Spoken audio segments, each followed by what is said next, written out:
Concerned about it spoiling the centennial celebration. I mean, we were counting on the ballroom here at the Landview Grand for our gala, and now it's scheduled for a convention of shoe salesmen. I promise I will go to the hotel manager and correct the situation immediately. Good morning, Victoria. Hello, Roger. Vicky, what an unexpected treat. Good morning, Dara.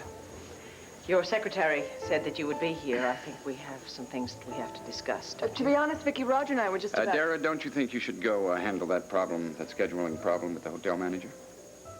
Yes, of course. I'll be right back.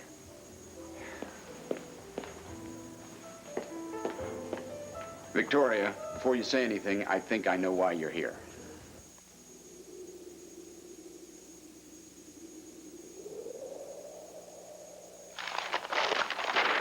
All right. Yeah.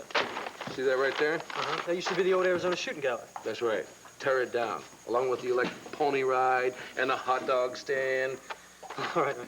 You've got a lot for me and the guys here to tear down. When are we going to start building? I thought we were here to build. Yeah, well, we are. Just as soon as we get rid of all the 10-cent reminders of the theme park that used to be here. Then we will put up a real Western town, Tyler. Good, good, because I can't wait to put down that sledgehammer, pick up the nail gun and the 2x for us. Oh, that reminds me. That new carpenter I hired, he should be waiting outside. Would you get him for me, please? Yes, sir.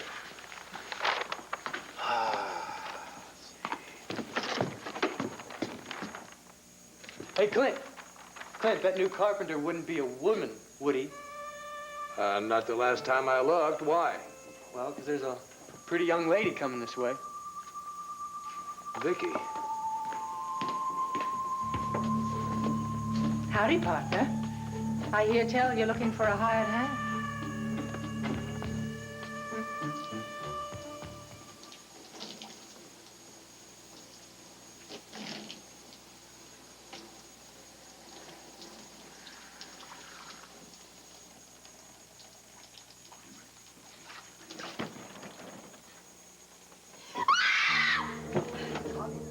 It's me.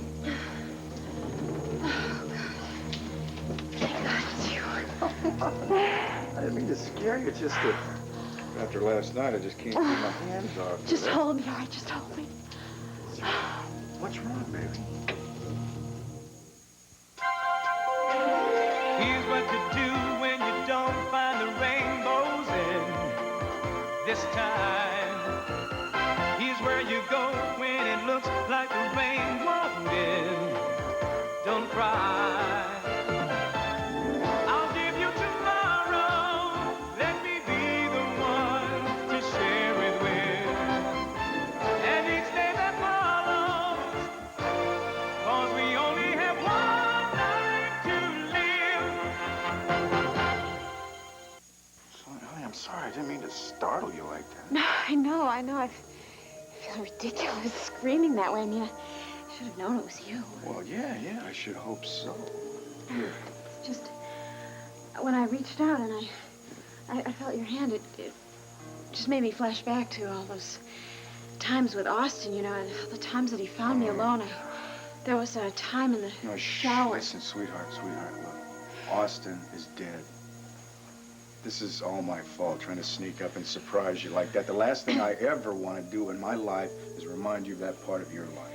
I know. I thought I'd put that part of my life behind me. I mean, you know, all those nightmares about Austin coming back from the grave, and I'm sorry. I thought it was all over. Listen, I don't want to talk about Austin or even think about him. Okay, maybe we could just get out of the bathroom. Okay, no problem. Or, you know, maybe even we could just get dressed and leave the suite altogether, you know? Not that this hasn't been completely memorable honeymoon.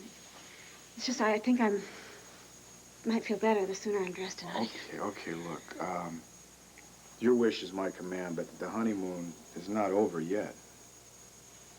As soon as we get dressed, we'll go downstairs and we'll have ourselves a nice little romantic breakfast, all right? Strawberries and cream, scrambled eggs and caviar, champagne. Okay, champagne.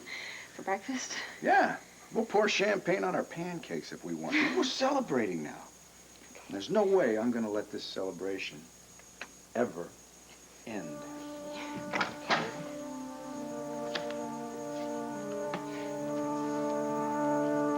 Julia, you're gonna last person I expected to see way out here. Yeah, I can tell. I hope my turning up on your doorstep hasn't caused you any problems. Problem? No, not at all. Matter of fact, it's a very pleasant surprise. Let me introduce you to my partner here, Julia Medina. This is Tyler McGillis. Hello, Tyler. Ma'am? I'm a very lucky man to have this fellow working with me. Hey, I'm just glad to be a part of it. Yeah, I don't blame you. Clint's dream is rather contagious. All I had to do was hear about it back in Landview, and, well, here I am, ready to start work. Oh, no, wait a minute. You mean this isn't just a social visit? Well, no. Cord had told me that, well, he suggested you might need someone to help you start a paper out Well, here. yes, but... You know, someone experienced, someone with initiative, someone with a pioneering spirit. He thought I was perfect for the job. Well, I did call Cord and ask him to consider sending somebody up, and I never thought for a minute That he'd send your society columnist. Well, why not? I mean, if I'm not a pioneer, who is? I came all the way here from England to start life again in a new country. I mean, that's what I call initiative. Well, I don't have any question about that at all. It's just that I hate to see you overextend yourself when you have all your personal problems back in Landview. Now, if you're talking about Gabrielle, well, she got a job on Fraternity Row. She's started her community service, and I don't think there's any chance of her going to Statesville prison now. As for Deborah, she's in one of her mummy, I'd rather be alone sort of moods, so she's glad to have me out of her hair. So, you see, Mr. Buchanan, I really have lots of time to help you launch your Frontier newspaper. Well, That is, unless you'd rather I weren't here. Well, Clint, if you don't mind my saying so, I think we need someone with Mrs. Medina's grit and gumption. Grit and gumption. Well, I've been referred to in a lot of ways during my life, but that's a first. well, yeah, like Tyler said, we do need people that are qualified. Well, if you guys will excuse me, I'm going to go do my bit for the new newspaper. Namely, start building the office, so. Great. What a wonderful chap. Oh, yeah, and don't think I don't know it. Well, I guess you might as well roll up your shirt sleeves and see what we have in store here. These are the plans for construction, just as soon as we get the demolition out of the way. You know? This is amazing. You've already got a whole town mapped out here. Look at this, the general store, there's the church. Gosh, you've even got an opera house. Opry. We call it the Opry. Oh, right. Well, I'll have to brush up on the local patois. Yeah, fine. Also, that's not all there is to it. I mean, if you're going to get along here without getting laughed out of town all the way back to Landview, I'm afraid I'm going to have to take you in hand. It's about Dara, right? You still object to her taking your place on the Centennial Committee. But after the debacle at the wedding rehearsal, I just figured you wouldn't want to work together anymore. Roger, I don't care about Dara Simone or the fact that she's replacing me on the committee. I am concerned about Sarah and her happiness. And I think that Clint and you and I have made her miserable. I'm not any happier about what happened at the church than you are, but we can't turn back the clock and change it. Well, that's small comfort for Sarah. Roger, I'm so ashamed of myself. I can't even pick up the phone and call her to apologize. I can only imagine how angry she must be with me. Yeah, well, it wasn't easy for me to talk to her either, but she's forgiven me for my part in this sorry mess. Well, I'm glad. I'm glad for you. But forgiveness is one thing, and getting over all the pain and the hurt that we have caused her, that's quite another. Sarah's always had a certain sparkle, and I noticed that some of that is gone. And that's all because 3 people who claim to love her could not refrain from spoiling what should have been one of the happiest days of her life. Roger, please tell me, what can I do? I wish I knew. Oh, come on, there's got to be something. I would hate to think that my marital problems came between Beau and Sarah. Well, there's no magic formula. I know that much. The only thing I can suggest is just to leave Sarah and Beau alone, give them time, and let them figure out the best thing for themselves. All right. I guess you're right. You know something, in a way, I envy them. Despite everything that has happened, at least they're together. What's going on with you and Clint? Not a heck of a lot, thank you very much. Meaning? Meaning that Clint and I have separated.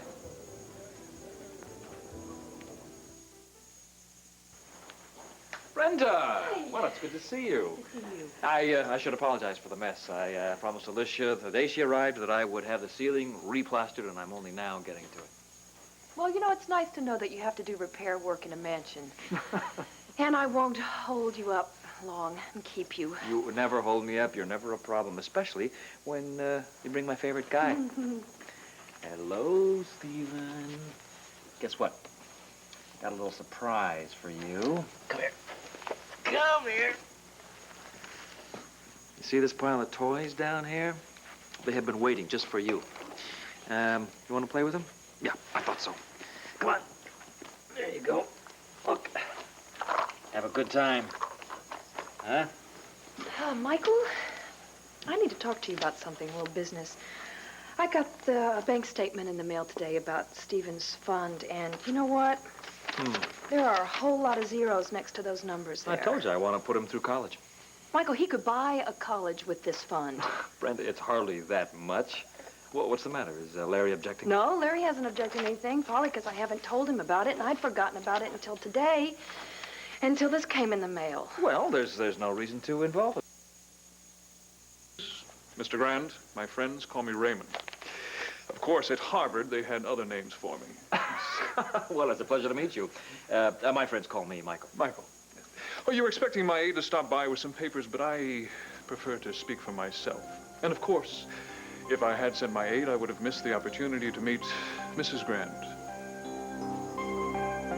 No, why should anyone laugh at me? I think I know my way around a newspaper office by now. I'm not talking about your work habits. I'm not talking about your work habits. The outfit. Where did you get the outfit?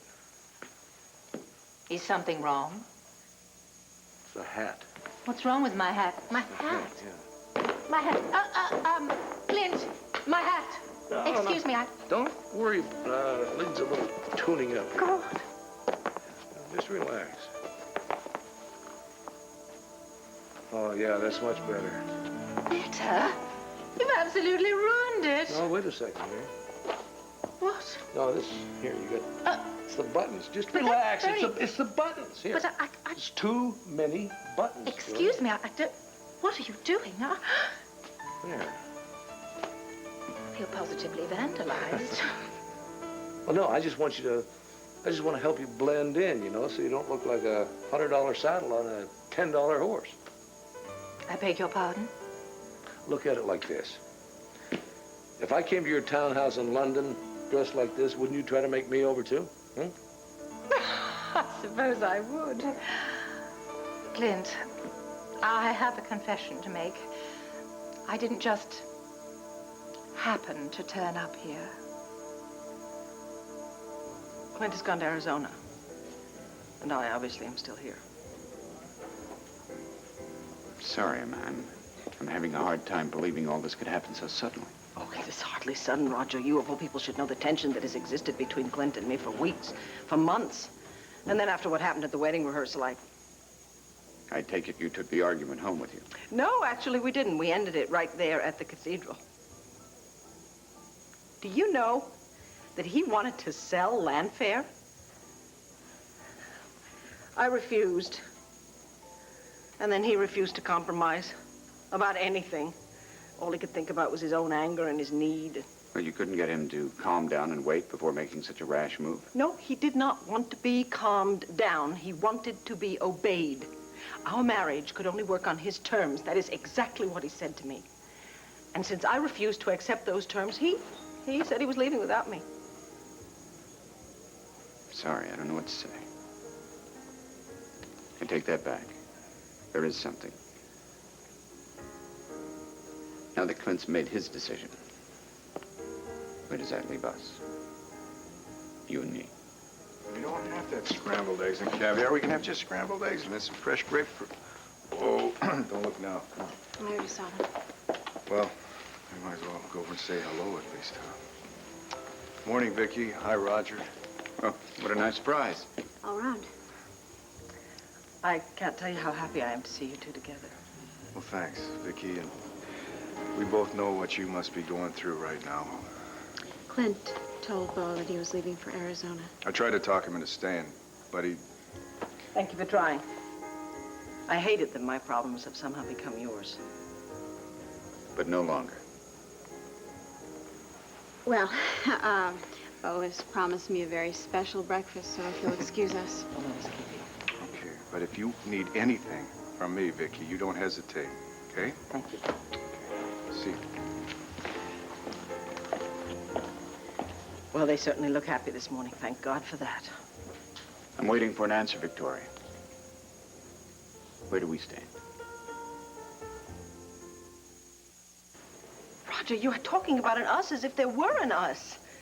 My husband has just left me to go and make a new life for himself somewhere else. I don't even know where I stand with myself, much less you right now. No, you're right. You're right. I'm sorry. That was totally unfair of me. You have enough pressure without having to come up with answers for me. I withdraw the question. No, you're entitled to know my feelings. I told Clint that I wanted to work things out with him. But here in Landview, where we have our home and our family and our friends. In other words, you're still committed to Clint. I am committed to my marriage.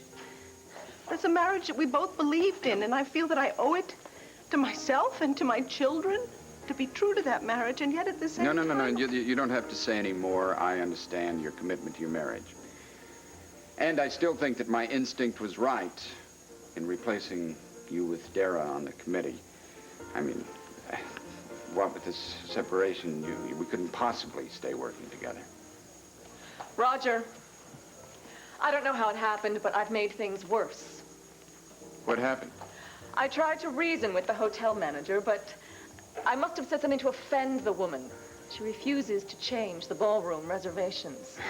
Didn't you explain to her that we have to have this date for the centennial, that this is more important than a convention for shoe sales? I tried to explain, but she must have taken offense at something I said. Oh, Roger, everything's ruined. Oh, come on. I think the centennial celebration can overcome this catastrophe. Victoria, where are you going? Well, I'm going to go have a word with the hotel manager. You're wasting your time, Vicky. Somehow I don't think so, Dara. But she's not even on the committee anymore. Is she?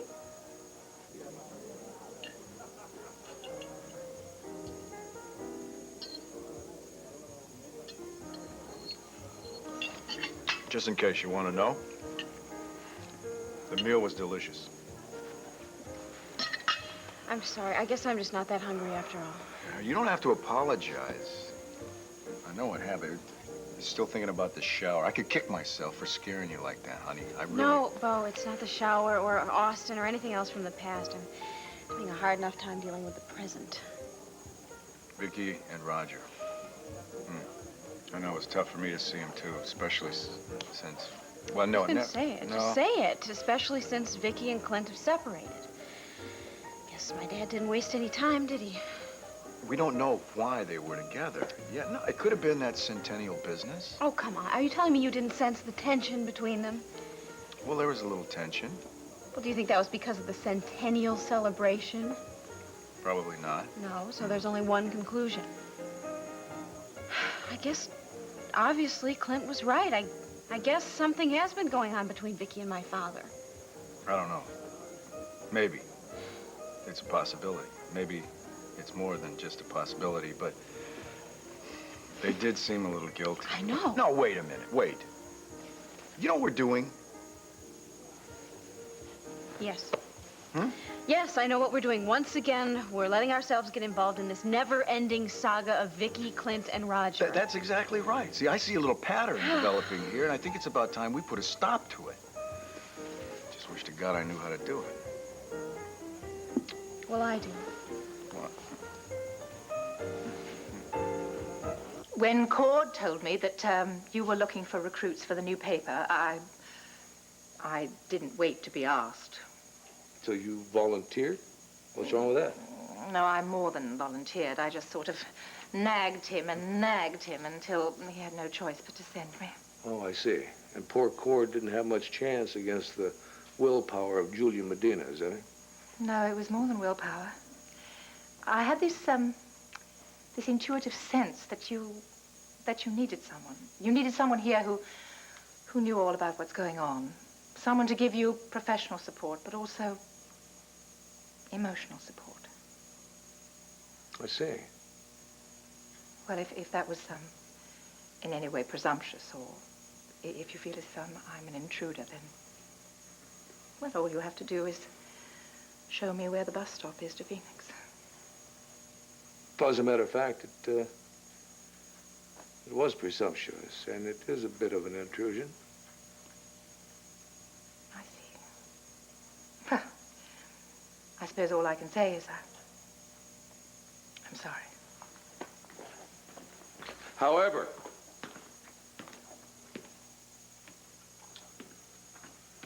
I admire your courage in taking a risk. And I appreciate the honesty. So you're not angry? Not even a little bit. I got all kinds of people around here who will help me out with hammers and nails, even printer's ink.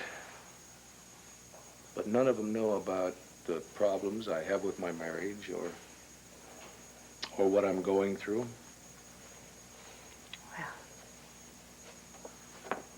Well, then I'm glad I came. I know I shouldn't ask you this, but have you spoken to Vicky since you've been here? I picked up the phone a couple dozen times, but I never dialed the number. I guess I just don't want to pressure her. Is that the only reason? You know me pretty good, don't you? Yeah, as a matter of fact, there's another reason. I don't want to feel rejected again. Maybe she won't reject you. Perhaps she's even changed her mind in the short time you've been here. Maybe. I guess I just keep hoping that maybe she'll pick up the telephone and call me. Still at it, huh, Buchanan? Just who are you? My name's Taggart. Since you didn't take to my first warning, I figured I'd come back directly to tell you to pack it in. Get out of town.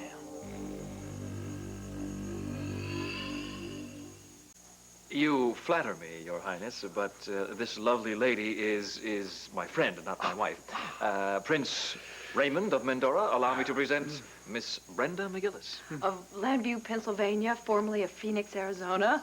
And that's my boy there, Stephen, and it is so nice to meet you, Your Highness. Raymond, sir. It's great. The honor is mine, Miss McGillis, but you must excuse me while I remove the royal foot from my mouth. Oh, that's all right. Don't worry about it. How are you to know that we were just good friends? Well, I hope in spite of my awkward introduction that we can all be friends. Once you put aside Your Highnesses. Right. Well, please call me Brenda. Raymond. So, Raymond, would you join us for lunch? Oh, thank you, but I must move on to another appointment. Before I forget, my main reason for stopping by. Well, now, this is a first. I have never received delivery from royalty before. A little better than the easy messenger service, don't you think? Because I wanted to make sure you had this information as soon as possible. I thought it would be appropriate, more American, if I took a hands-on approach. Well, hands-on. That's a very American way of putting that. Well, you're talking to a Harvard graduate. Yep, go Crimson, beat Yale. I still have my charge account at the Coop. Oh. And Elsie sends me roast beef sandwiches, Air Express, to the Royal Palace once a month. You can take the prince out of Cambridge, Mass., but not Cambridge, Mass. out of the prince. I admit it. From the day I entered Harvard Yard, I was smitten with America. Well, we're going to have to give you the royal tour of Landview then. I mean, we don't have like a Harvard Yard, but we have a really beautiful view from Mount Lantano. We have some nice restaurants like Heavenly Hash. And we have the Landview Lanes. Landview Lanes. It's the local bowling alley. Oh, and you know what, Raymond? If you go there on a Saturday night and you make a strike in the 10th frame, you get a free beer and a free game. Brenda, I hardly think that the prince is... Oh, my. No. It sounds wonderful. I can't wait to try it. But I really must be on my way. I'm scheduled to meet with Asa Buchanan. You know him, I trust. Oh, yes. Do yourself a favor. Don't mention my name. Rivals. To say the least. Well, I understand. Well, thanks again for your hospitality, Brenda. It was a delight meeting you. So I'll look these over and I'll give you a call in the morning. And listen, if you have any problems with your suite at my hotel, don't bother with the concierge. Call me directly. Ah, very kind, but please go back to your lovely friend. I can find my own way out. All right. Excuse me if I sound provincial here, but wow, Michael, I can't believe that. That's quite a dashing figure, doesn't he? Yes, he does, and he's so real. What'd you expect? I don't know. I've never been around a prince before. I'm not sure that you noticed that, but... Not at all, not at all. You know, I think his visit's going to be interesting for all of us. I mean, he's not your average run-of-the-mill royalty, is he? You know what I'm thinking about? My eggs are getting cold. No. Come on, I'm thinking about last night. You and me. Our fantasy wedding night in the bridal suite. Come on. You do remember that, don't you? You were that guy in the top hat and the tails? Yeah, that was me. Yeah. And you were the little lady in that white slinky negligee. You know what? When you stood in the doorway with the light behind you, I swear, I could see paradise. Yeah. Last night was really special, wasn't it? How'd you like the way I woke you up this morning? Yeah, I don't think I'll be calling for a wake-up call in the near future. You were incredible. Yeah, well, you weren't too bad yourself.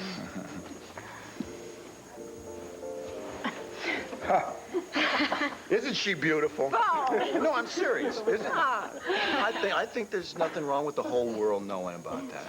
I'm just saying some things are better left in private. Ah, you want to be alone with me again. But not back in the bridal suite. No problem. Someplace we can be totally alone. I think that's going to be hard for us here in Landview. Well, so let's get out of town. I mean, we've already had our fantasy wedding night. Why not have a fantasy honeymoon, too? Maybe something like a tropical island someplace. All right, well, we'll just jet off to some tropical island after our coffee. You know, it's really funny that you should even mention that. No. Hmm? Mm-hmm. No. Mm-hmm. 2 round-trip first-class tickets to Hawaii? Yeah. I made all the arrangements when you were still asleep. Now, we're going to land in Honolulu, spend a couple of days in Waikiki, then we go over to Maui. I have booked a cabana, private, on its own private beach. Nothing surrounding it but just lush vegetation, orchids. The only way to get in and out of this place is helicopter. I cannot believe you. You and your surprises. Are you angry? No, I'm not angry. Do I look angry? I want you to promise me one thing. Shoot. Please, don't ever stop surprising me like this for the rest of our lives. It's a promise.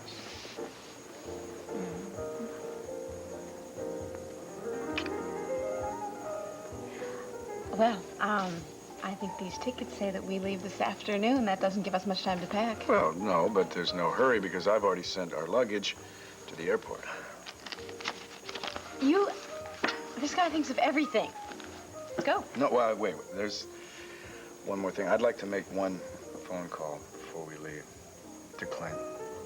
I just want to make sure my brother's okay. Mr. Taggart, you know, threatening the homesteaders kind of went out to Buffalo. There's some things about the old West that are worth saving. But you wouldn't know that if you can. Well, maybe you don't know that my family founded this town 100 years ago. All I'm wanting to do is put this town back to the way it used to be. Destroy it, you mean? This territory used to be a simple, down-home place to live. Simple, down-home people. Before Michael Grand came in here with all his money and turned it into some trashy tourist attraction. Maybe that was Mr. Grand's intention. It damn sure isn't mine. What do you say? All I know is this place become a joke. And people are ashamed to come from these parts. That's why a lot of people are banding together and telling you to get out. Now, look here, my good man. You can't just lump Clint Buchanan in with Michael Grant. Julia, let me handle it. No, I'd like this bully to understand that Julia! you're not the same.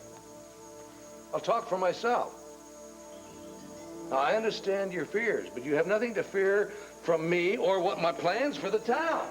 I'm not the one who ought to be afraid. Look, I'm trying to tell you, I have canceled the theme park. I've shut it down. All I want to do now is bring the town back to the way it used to be. A nice, easy, calm, peaceful way of life, right? You and the folks you represent are going to feel right at home here. Now, come here. Look at these plans. This is Main Street. Nothing but hitching rails all up and down the street. There's not going to be a car or a truck allowed in the whole damn town except on these special service roads. Think I'm some kind of dumb hick, don't you? Think you can fool me with a set of blueprints? Nobody is trying to fool you. You're an Easterner, aren't you? Y'all alike. Yeah, talk real smooth. Everything's just a bunch of lies. Oh, now, hold on just a minute. Call me a liar is one thing. Call me an Easterner is something else. Clayton, I hate to tell you this, but that's him. He's the one who tried to scare me off in the alley last time we were here. Smarter boy would have listened. Oh, wait a minute. You listen to me. You are wasting your time, Mr. Taggart. I'm not leaving. Now, you or 100 people like you are not going to run me out of town. Do you hear me? You want to fight? You got to fight, mister. And I'll repeat the warning I told this squirt to pass on to you. Get out of town. Stay out. Don't worry about Taggart. Bullies like him are great when it comes to picking on kids in dark alleys. When the sun comes up, they don't have any backbone at all. I'm not a kid, and I'm not scared of him. Well, I'm terrified enough for all of us, thank you. Well, he's probably the one who's been scaring off the hired help. That's why we've been having trouble getting workers. That's what I came here to tell you. A few more of the hands just laid down their tools and left. Oh, that's great. That's great. Now we're only further behind.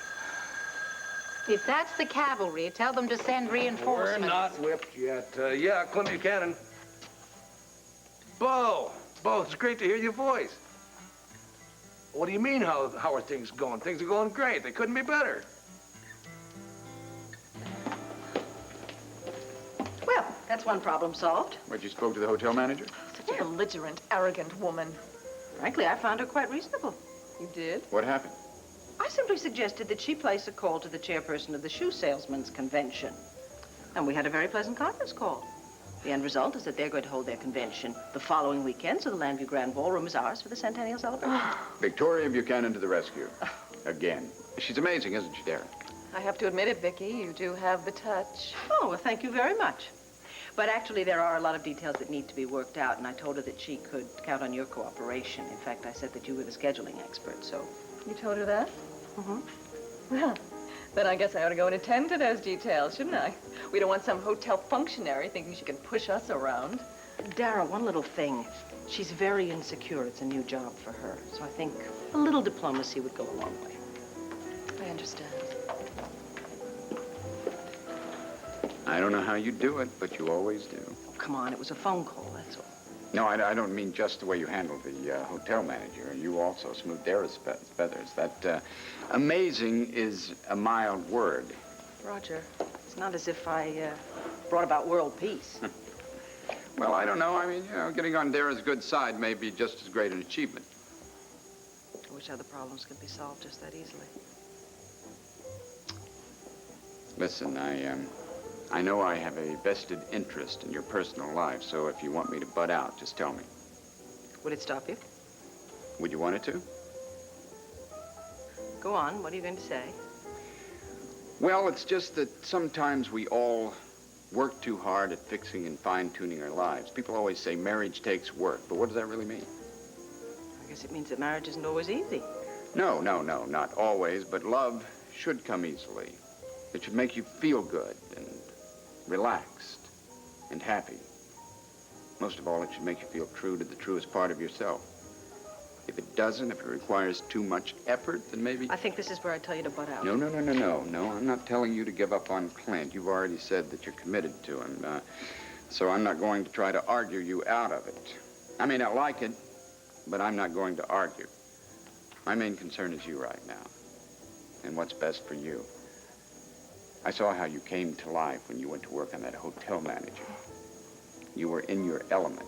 You were happy. You were productive. That was good for you. And what's good for you ought to be good for your marriage, shouldn't it? You're right. I mean, I felt very good. Doing something that I care about, getting involved in something. And you and I work incredibly well together. Mm-hmm. Why does that have to stop just because Clint issued demands? Yeah, you tell me. Roger, my life, my work, everything is here in Landview. It's time he saw that and accepted it. But if he can't, well, he just has to, that's all. If you'll have me, I'd like my co-chair back. If I'll have you. Victoria, you don't even have to ask. Good, that's settled. However, if we're going to continue working together, I have a demand of my own.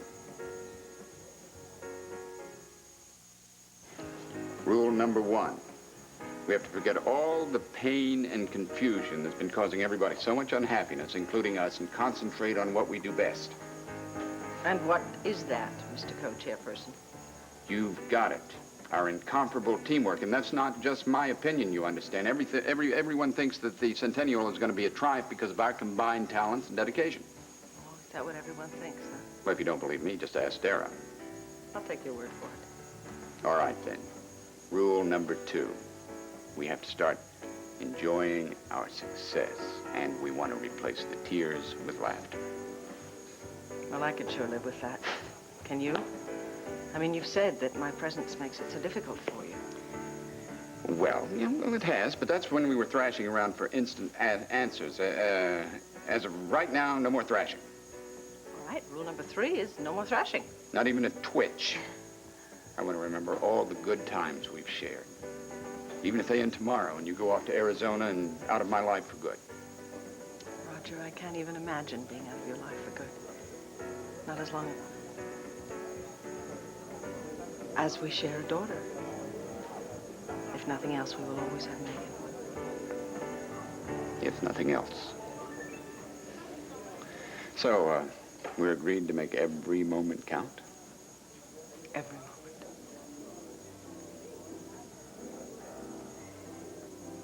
Here we are, together again.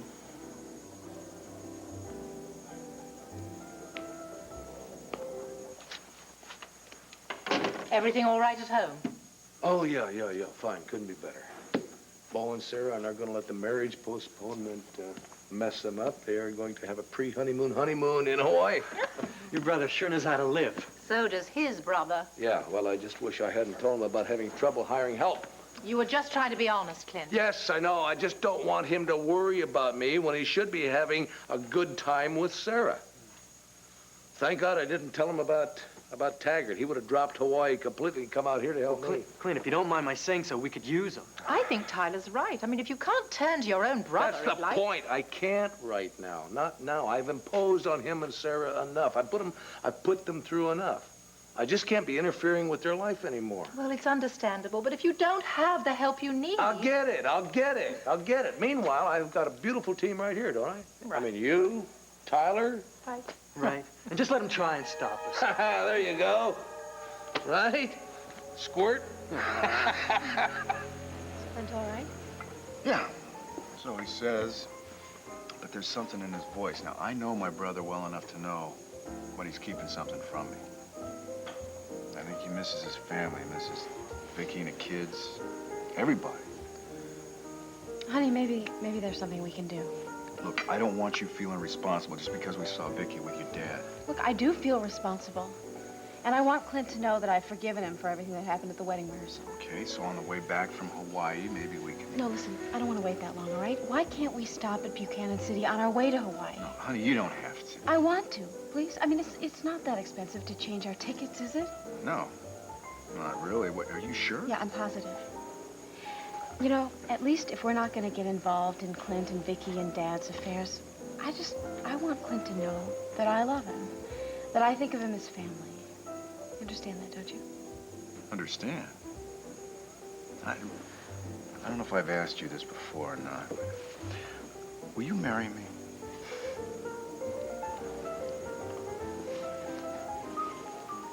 I'm telling you, I was way out of line. Michael, would you stop it, please? No, when I invited the prince to lunch, I took it for granted that you were available, and I was presuming too much. Well, first of all, I am free for lunch, and secondly, you weren't presuming anything, okay? Okay, fine.